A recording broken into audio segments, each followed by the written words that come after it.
puasa pun gitu. Puasa itu kan menekan hawa nafsu tuh. Jadi bukan cuma nafsu makan sebetulnya.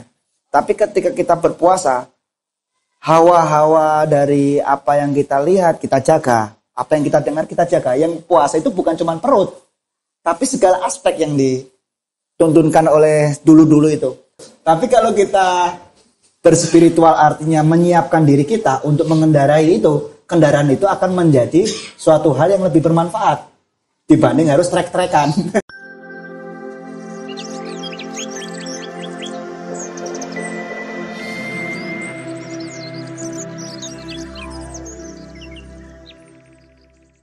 Assalamualaikum warahmatullahi wabarakatuh. Waalaikumsalam. Buat yang belum kenal, perkenalkan nama saya Edwin. Asal saya dari Cilacap, cuma saya merantau di Palembang. Jadi datang kemari dengan teman-teman rombongan dari Palembang. Oke, yang saya ingin tanyakan ke Mas Ori. Nah, psikologis itu kalau memang kita belum pernah terlatih atau masih awam ya, kan kita mengalami benturan-benturan kehidupan atau permasalahan yang mengakibatkan baling-baling itu berputar. Ya. Nah, kalau analogi yang saya tangkap tadi, ketika itu berputar maka akan menggerakkan generator pada akhirnya. Yang mana mungkin akan menciptakan power untuk action, Ya. menghasilkan solusi. Ya. Tapi bagaimana kalau ternyata permasalahan itu nggak tahu muter generator atau enggak, malah orang itu tambah stres. Ya kan pilihannya gitu, mau diuji oleh kehidupan atau menguji dirinya sendiri. Kalau kita nggak mau melatih ya berarti diuji oleh kehidupan. Ya seperti itulah kehidupan kalau menguji. Berarti generator itu belum tentu akan menghasilkan energi Ya kuat apa enggaknya. Ya. Jadi kan makanya itu kan pilihan. Kalau misalnya kita nggak mau melatih diri kita, ya ujian hiduplah yang menguji kita kan gitu. Pilihannya cuma itu. Oke. Ya. Itu aja mungkin. Terima kasih. Cuman kan jangan salah kaprah ini, ketika kita sudah berlatih, ujian hidup itu tidak ada, ya tetap ada. Misalnya nih, kita mau diajarin dalam kehidupan ini adalah menangkis. Jadi ketika ujian itu datang, ini kan dilempar terus nih. Sampai kita bencut, baru kita tahu, oh cara menangkis itu seperti ini. Jadi ujian itu tetap ada. Tapi kalau kita latih, sebelum ujian ini datang, kita sudah bisa nangkis. Jadi ini tetap datang, tapi kita bisa menangkis. Oke? Bukan berarti ujiannya hilang. Bukan ujiannya hilang, tapi kita ketika mendapatkan ujian itu bisa rilis, bisa tahu maknanya gitu. Jadi kalau misalnya berlatih itu bebas dari ujian, saya mau mas. Latih terus. Kan gitu. Nah, karena kehidupan itu kan ngujinya kan dia udah acak. Jadi kayak misalnya di alam itu sistemnya seperti itu. Ketika alam itu tidak diharmoni, dia akan mengharmonisasikan dirinya. Jadi bencana itu cuma ada di persepsi manusia. Tapi bagi alam itu adalah memurnikan diri, memperbaiki diri. Makanya orang-orang dulu itu kalau ada bencana, wah mau ada gawe gitu. Pernah denger ya? Diselamatin malahan. Nah karena itu dianggap manusia itu merugikan, dianggaplah itu sebagai bencana-bencana cuma persepsi manusia. Nah, bencana itu datang tidak lebih untuk mengingatkan kita. Nah, kalau kita nggak ingat ya downgrade, udah menyesal terus. Nah, bencana itu konsekuensinya dua. Kita akan mengalami satu enlightenment bersamaan, atau kita mengalami distorsi, degradasi moral yang begitu dalam. Pilihannya cuma itu. Jadi, itu kan kelihatan bahwa kehidupan yang nampak seolah-olah begitu jahat, tidaklah lebih untuk memahamkan manusia mengenali siapa dirinya. Jadi terimalah ujian hidup itu sebagai stimulus nutrisi diri kan gitu. Dibalik aja daripada kita pusingkan. Jadi orang itu bisa tertawa karena bahagia, tapi orang itu bisa tertawa untuk menghilangkan penderitaan. Kan gitu. Ya silakan pilih. Mau menderita dinikmatin atau kita bahagia dalam penderitaan, atau penderitaan itu tetap ada kan gitu.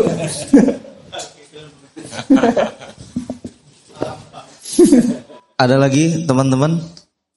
Jadi ada bahasa baru lagi ya, bahwa ujian itu suplemen kali ya mas ya, suplemen.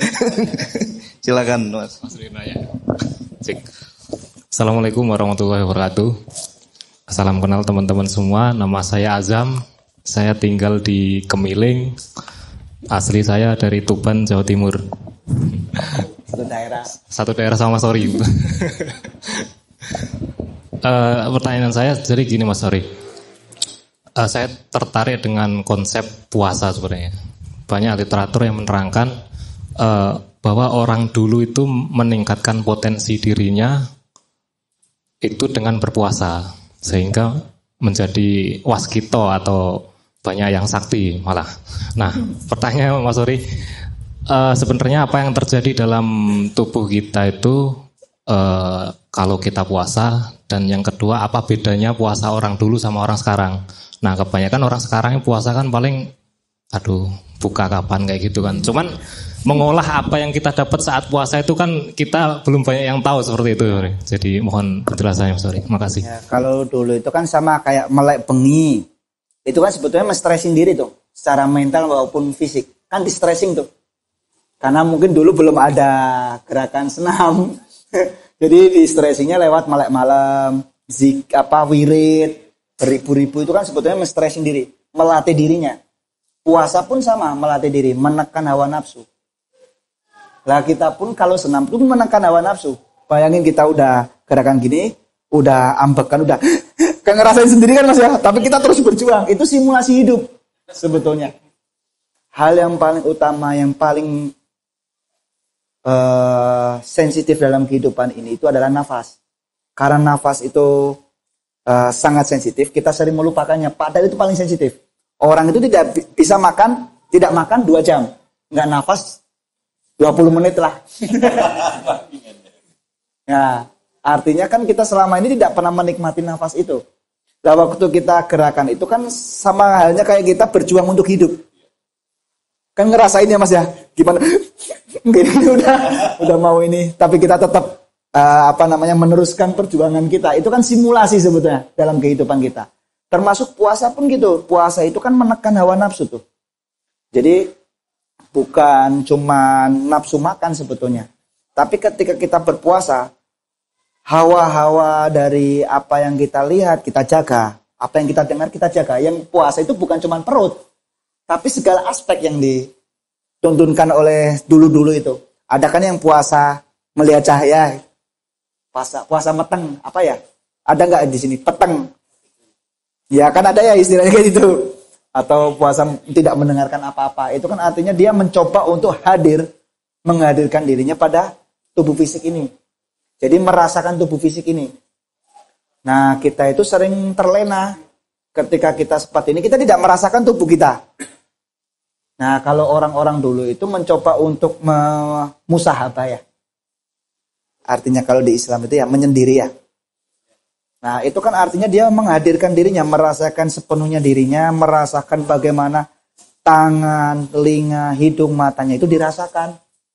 Nah, kita kan sering melupakan itu. Nah, puasa tidak lebih untuk melatih kita dalam kehidupan sehari-hari pun kita tidak boleh terkontaminasi terhadap hal apapun. Karena kebanyakan kita itu terkontaminasi. Alhamdulillah. Nah, puasa itu termasuk salah satu metode yang diberikan oleh sebelum kita, karena di zaman Rasulullah, sebelum Rasulullah pun sendiri sudah ada puasa.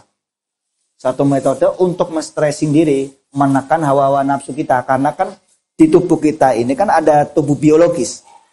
Jadi kita ini manusia yang memiliki nafsu hewani. Nah, hewannya itu yang harus ditekan, dihilangkan. Hingga kita menjadi manusia seutuhnya. Gitu. Nah, kalau sekarang kan enggak, puasa itu sebagai satu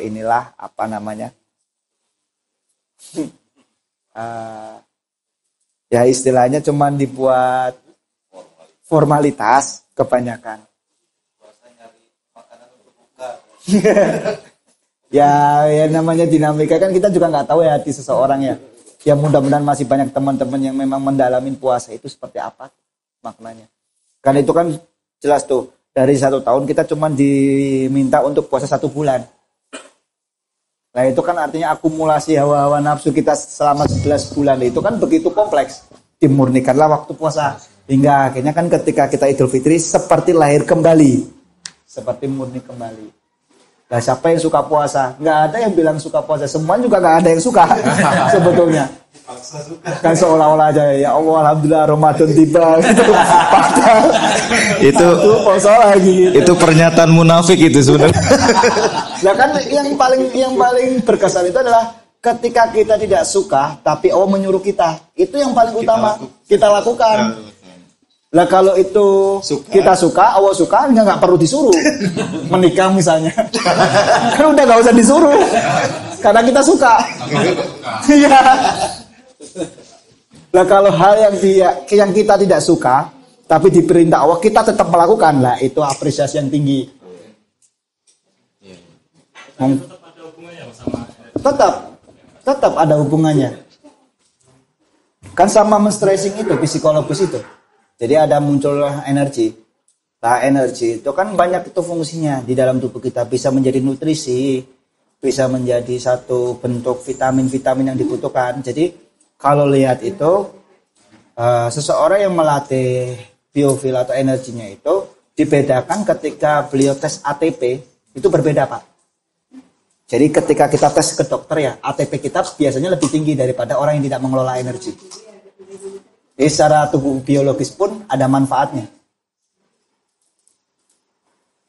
Di samping untuk fisik, biologis, gitu. Mental juga. Mental, istilahnya bukunya yang hitam, spiritual, naluri luhur.